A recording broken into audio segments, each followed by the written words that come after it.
Ngizothanda ukuthi ngikubingelele ngiphinde futhi ngikwamukele khona la kuZimi Live. Uma nje ufuna ukuhlezi updated ngokwenzeka khona la eMzansi, ungakhohlwa ke nje mbukeli ukuthi ke usubscribe kule channel and uphinde phela uklickele bell for ama notification. Sengiphinde ngabuya ke funa amathiza omkhokha izinto nje okumele kuyilindele lapha kumkhokha kuloke leli week esikulona.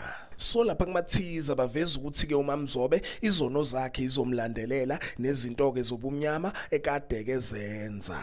Baphinde baveza ukuthi ke kuzoba nzima for uMamzobe uzogcina ke tshele uSiphamandla ngezono zakhe uzomtshela khona ukuthi ke izandla zakhe zigcwele igazi. Babeke sebeveza ukuthi uMamzobe uzobe efuna uSiphamandla ukuthi ke mthethelele and ekhulule umoya wakhe. uSiphamandla kuvela ukuthi ke uzowonisha uMamzobe mayelana nokuyobhabhadisa.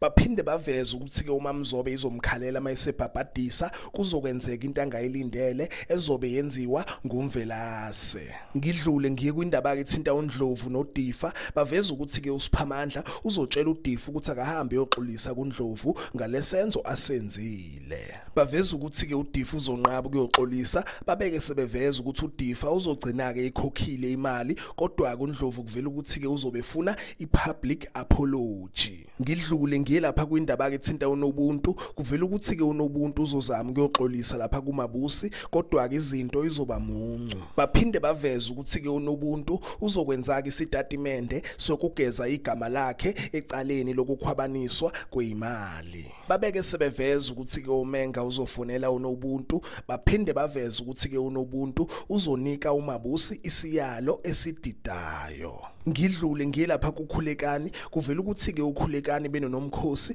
kuzoba ke nokugejana kwembono mayelana nokusetshenziswa kwemali. Baphinde baveza ukuthi ke uKhulekani uzothola igigi lapha kuyiTV emva kokuthi ke iYouTube channel yakhe ibe impumelelo. Babeke sebeveza ukuthi uMvelase uzophinda ke futhi emvakashele uKhulekani. Aphela lapha ke mbukeli amathize ethu ngiyophinda ke futhi ngibuye namanye ngicela ke nje ukuthi ungakhohlwa ukulike and ke usubscribe ake ngithi ke nje danke ngiyazibongela.